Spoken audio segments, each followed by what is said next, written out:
નમસ્કાર દર્શક મિત્રો, હું છું બાબા સૈયદ. વિજાપુરની ખબરમાં આપનું સ્વાગત છે. ગુજરાતમાં અમદાવાદ સહિતના શહેરોમાં પેટ્રોલ પંપો પર લાંબી કતારો જોવા મળી. વિજાપુરમાં પણ લાંબી કતારો જોવા મળી. અફવાઓથી પેનિક બાઇંગ, પરંતુ સપ્લાય પૂરતું છે તંત્ર. સમાચાર વિગતવાર જાણીએ તો ગુજરાતના અમદાવાદ સહિતના મોટા શહેરોમાં પેટ્રોલ અને ડીઝલ અને પેટ્રોલ પંપો પર વાહનોની લાંબી કતારો જોવા મળી રહી છે. શહેરના મુખ્ય રસ્તાઓ NH-47 હાઈવે પર આવેલા પંપો અને આસપાસના વિસ્તારોમાં ભારે ભીડ છે. ઘણા વાહન ચાલકો જરૂર કરતાં વધુ ઈંધણ ભરાવવા માટે દોડાદોડી કરી રહ્યા છે, જેના કારણે કેટલાક પેટ્રોલ પંપ સ્ટોક ઝડપથી ખતમ થતાં તાત્કાલિક બંધ થયા છે, પરંતુ નવો સપ્લાય આવતા જ તે ફરીથી ખુલી જશે. વિજાપુરમાં પણ સાંજે વાહન ચાલકોની મોટી કતારો જોવા મળી હતી અને વિજાપુરમાં પણ પેટ્રોલ પુરાવા માટે લોકોએ લાંબી કતારો લગાવી હતી. આ સ્થિતિ મુખ્યત્વે મધ્ય પૂર્વ, ઈરાન, ઇઝરાયલ, અમેરિકા વચ્ચેના તણાવ અને યુદ્ધની અફવાઓને કારણે ઊભી થઈ છે, જેનાથી લોકોમાં પેનિક બાઇંગ થઈ રહી છે. અમદાવાદ, મહેસાણા અને ઉત્તર ગુજરાતના અન્ય ભાગોમાં પણ આવી સમસ્યા જોવા મળી રહી છે.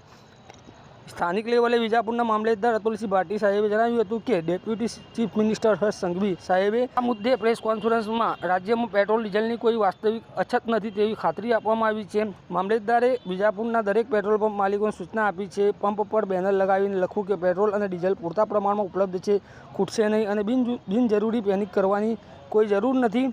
અફવાઓ પર વિશ્વાસ ન કરો. ઘણા પેટ્રોલ પંપ પર આવા બેનર લગાવવામાં કડક સૂચનાઓ આપી દેવામાં આવી છે. સ્થાનિક પેટ્રોલ પંપ માલિકો અને મેનેજરો પણ કહે છે કે માલ પૂરતું છે. ઓઇલ કંપનીઓ IOC, BPCL, HPCL તરફથી સપ્લાય નોર્મલ છે. રિફાઇનરીઓ પૂરી ક્ષમતાએ ચાલી રહી છે અને રાજ્યમાં પૂરતો બફર સ્ટોક છે.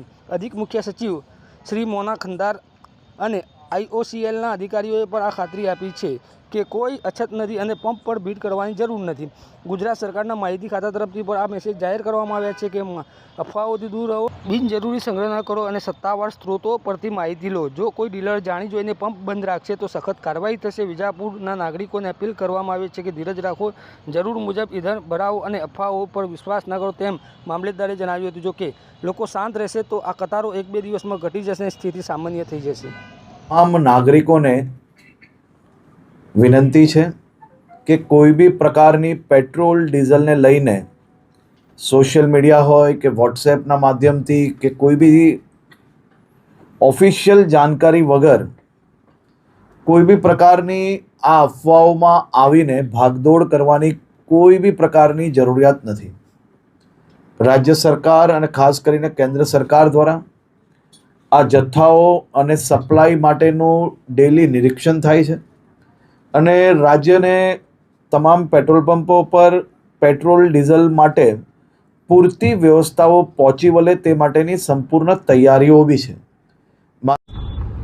ભાઈઓ, છેલ્લા આજે 4-5 કલાકથી અમદાવાદના દરેક પેટ્રોલ પંપે લાઈનો લાગી છે પેટ્રોલ અને ડીઝલ માટે. ખરેખર આ અફવા છે અને આ પેટ્રોલ અને ડીઝલના સપ્લાયમાં સરકાર તરફથી કે ઓઇલ કંપની તરફથી કોઈ તકલીફ નથી અને જોઈએ એટલું પેટ્રોલ ડીઝલ મળે છે.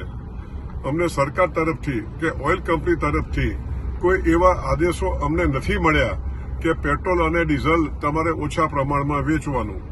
અમદાવાદમાં જો જોવા જઈએ તો 210 પેટ્રોલ પંપો છે, પરંતુ આજે 3 કે 4 પેટ્રોલ પંપે પેટ્રોલ નહીં હોવાથી આ પેનિક થયું છે. માટે હું પ્રજાને વિનંતી કરું છું કે આવી કોઈ અફવાઓ માનશો નહીં અને આપણે જોઈએ એટલું પેટ્રોલ અને ડીઝલ મળવાનું છે અને આવું જ્યારે પરિસ્થિતિ હોય ત્યારે આપણે અફવાઓ ન માનીને અને પેનિક ન કરવું જોઈએ અને અમારા પેટ્રોલ પંપને ના ડીલરોને આપ સાથ અને સહકાર આપો તેવી અમારી નમ્ર વિનંતી છે. આભાર.